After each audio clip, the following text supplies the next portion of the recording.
Some books promise knowledge. The Necronomicon promises a scale, a reminder that the cosmos is larger than comprehension, and that every answer costs something you didn't plan to spend. In the Cthulhu Mythos, this is the book that turns scattered tales into a single shared universe. It appears as a catalog entry, a quotation, a chained volume in a restricted room, a rumor in the mouth of a desperate scholar. Tonight, we're not hunting for a real-world grimoire. We're following the book's in-universe history and asking what it does for the wider mythos, how it travels, who touches it, why it never quite sits still, and how other writers and media use it as the backbone for cosmic horror. We start with a sound. The book's earliest title is Al-Azif, Azif, being a word once used for the high insect-like whine of the night, a noise folklore attached to spirits. Its author, the poet and wanderer Abdul Alhazred, crosses ruins, spends long years in the Empty Quarter and the Dana Desert, and returns to Damascus around the year 730 to set down what he claims to have learned. Traces of a pre-human history, names that don't fit human mouths, rituals that turn curiosity into contact. In 738, in broad daylight, he dies or vanishes in a way even the boldest chroniclers refuse to describe. And just like that, the book inherits two qualities it will never lose: a precise timeline and a reputation for ending badly. From Arabic, the text moves to Greek. Around 950, a Constantinople scholar, Theodorus Philetus, translates the manuscript and coins the title that sticks, Necronomicon. For a century, it circulates quietly at first, and then not so quietly, until Patriarch Michael orders it suppressed and burned circa 1050. This is the pattern the mythos repeats whenever knowledge touches power. Private study, public consequences, official fire. Suppression delays a book, it rarely destroys it. In 1228, the scholar Olaus Wormius produces a Latin translation from the Greek. In 1232, Pope Gregory IX bans both versions. Still, presses whisper in the dark. A black-letter Latin edition appears in 15th century Germany, anonymous, unsigned, as if the printer feared his own colophon. A Greek edition is printed in Italy between 1500 and 1550. Another Latin reprint surfaces in the 17th century, likely in Spain, equally shy about its origins. Meanwhile, the Italian-Greek printing slips through collectors' hands until its last recorded copy allegedly goes up in flames in Salem, 1692, when fear makes anything combustible. What about English? A translation attributed to Dr. John Dee hovers at the edge of history, never printed, surviving only in fragments, which is, from a storytelling standpoint, perfect. A complete Necronomicon would be a manual, a partial one is a lure. You can imagine a scholar clutching a packet of crabbed notes, missing the one page that would have warned him to stop. After the age of translation comes the age of custody. The in-universe inventory lists the book under lock and key at august institutions. A 15th century Latin in the British Museum, a 17th century Latin in the Bibliothèque Nationale in Paris, another 17th century copy at Harvard's Widener Library, a chained volume at Miskatonic University in Arkham, and a copy at the University of Buenos Aires. Around that list swarm rumors: a millionaire's private exemplar, a 16th century Greek tied to a New England family whose attic you'd rather not search. The pattern is deliberate. The book is always almost accessible, cataloged, cited, rumored, but never quite open to a casual reader. If those were just dates and shelves, the story would be a tidy bibliography. But in the Cthulhu Mythos, the Necronomicon is a switching station. It links entities, places, and people into one ecology of dread. Drop the title into a scene and the temperature changes. A backwater town with fish-smelling rites, Now it belongs to a larger network of cults, an Antarctic ruin cut from black stone. Now it hums with names the book already taught us to fear. The Necronomicon doesn't dump exposition, it connects things. You can see those connections in the book's early appearances. It pops up with an almost offhand confidence, mentioned by scholars who treat it like a hazardous standard reference. The famous couplet about that which can eternal lie travels from one story to another, not as a spell but as a citation, a shared bit of language that lets separate tales resonate. This is how a mythos forms, a web of references, footnotes you can't read without getting dizzy. The moment the Necronomicon takes its place, it magnetizes other books into orbit. This isn't a single author's trick, it's what makes the mythos a shared universe. Robert E. Howard contributes Unaussprechlichen Kulten, nameless cults, a nightmare ethnography assembled by the doomed scholar von Junst. Robert Bloch adds Vermis Mysteriis, Mysteries of the Worm, attributed to the medieval sorcerer Ludwig Prynne. Clark Ashton Smith supplies the Book of Eibon, also known as Liber Ivonis or Livre d'Eibon, a cold crystalline record of Hyperborean sorceries and their bearers. Later tradition speaks of cultes de Ghoul linked to the Conte d'Erlet. Place these volumes together on a shelf and you don't just have a prop table, you have a method. Any writer reaching for this toolkit can signal, with a single title, that their story plugs into the same power grid as everyone else's. This is why the Necronomicon is mythologically efficient. It standardizes danger. A character reading a mangled D fragment is in a different bracket of risk than a professor with a month in Widener and a Latin first printing. Those gradations let different authors set stakes without re-explaining the universe each time. They also anchor the cosmic to institutions. Horror lands harder when it rubs shoulders with the ordinary.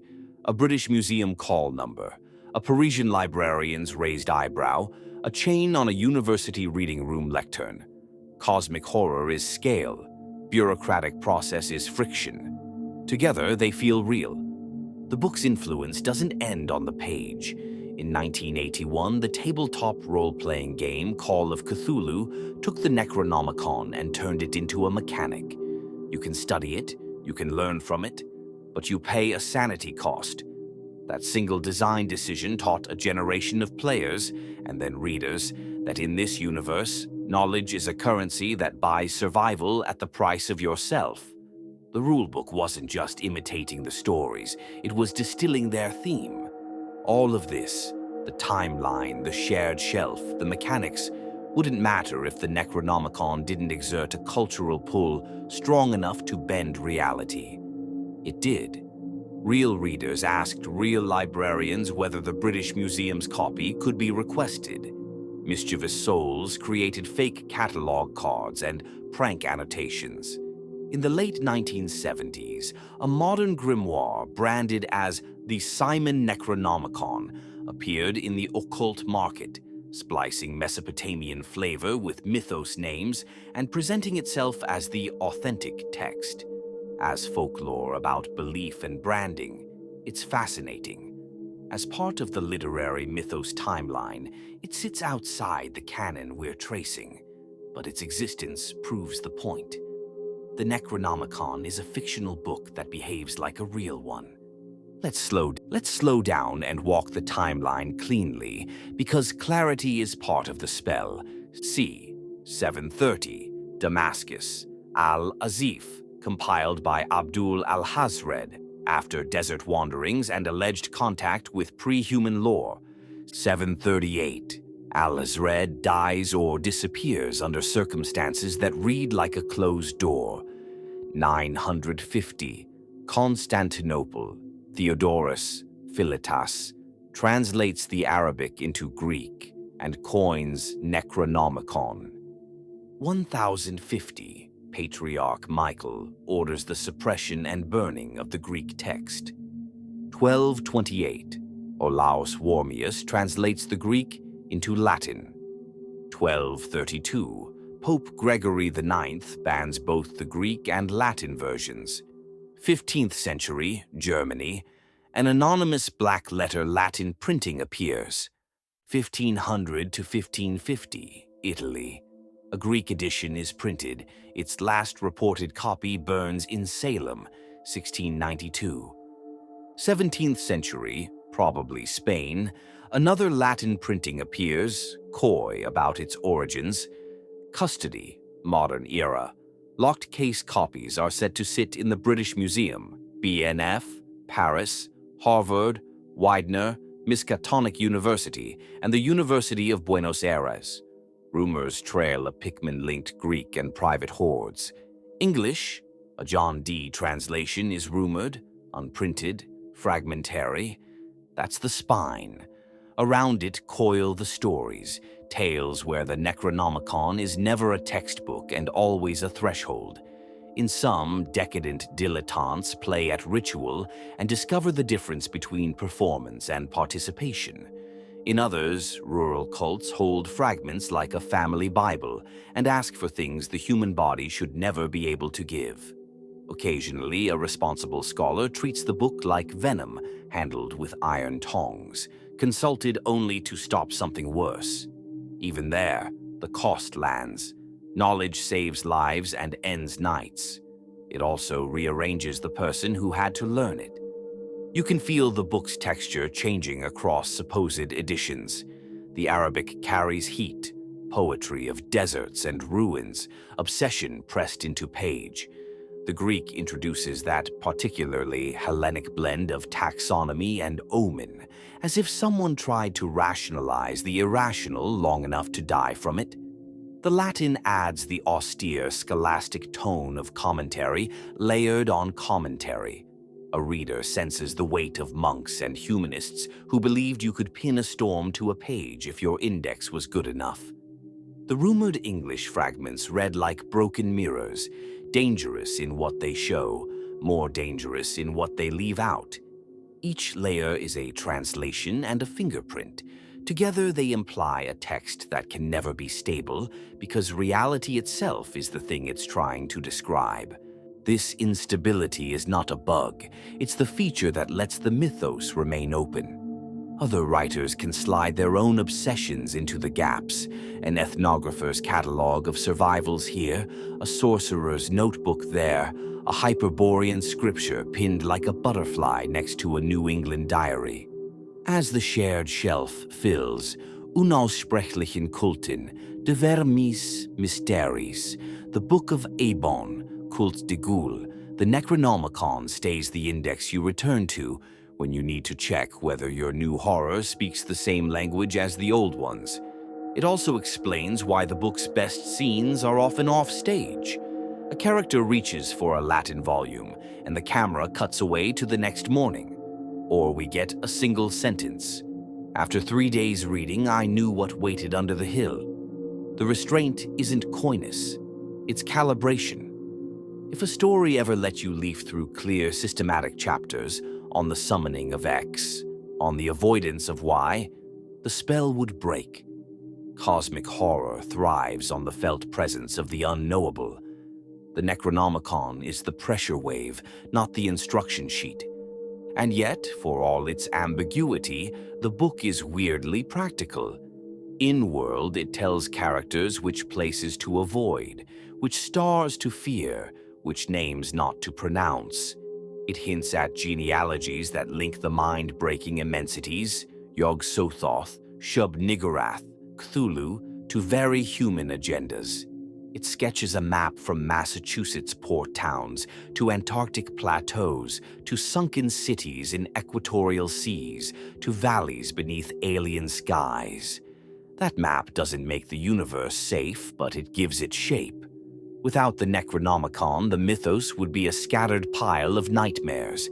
With it, those nightmares point to the same horizon. By now, you can see why the Necronomicon has such stubborn cultural gravity.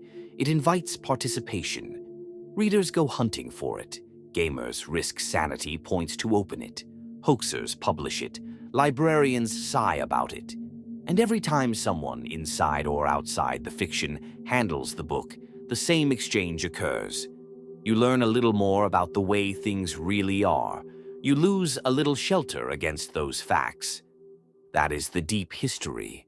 A book that began as a desert whisper, became a Greek title and a Latin problem, survived bans and fires, hid in institutional custody, multiplied into a shelf of allied grimoires, crossed into games and hoaxes, and kept doing its one great job, turning a scatter of nightmares into a single, terrible chorus.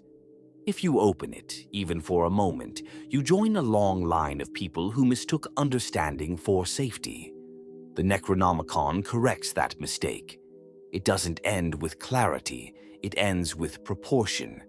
And somewhere behind a locked door in an old library, in this universe or the next, a chain rattles against a lectern, and a night insect makes a sound that might just be the wind,